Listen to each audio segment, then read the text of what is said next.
എന്റെ പരിപൂർണമായ ഉത്തരവാദിത്വത്തിലാണ് നിന്നെ ജയിലിൽ നിന്ന് കൊണ്ടുവന്നത്.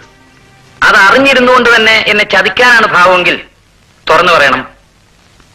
എന്തിനാ ഓടിപ്പോയത്? എന്നെ ജയിലിൽ നിന്ന് കൊണ്ടുവന്നത് ഇവിടെ അടച്ചുപൂട്ടിയിടാനായിരുന്നു. എന്നെ വിശ്വാസമില്ലാത്തതുകൊണ്ടല്ലേ അങ്ങനെ ചെയ്തത്? എന്നെ വിശ്വാസമില്ലാത്തവരെ എനിക്കും വിശ്വാസമില്ല.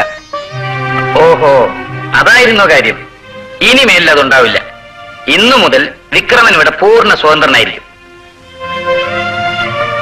എന്താ, സന്തോഷമായില്ലേ?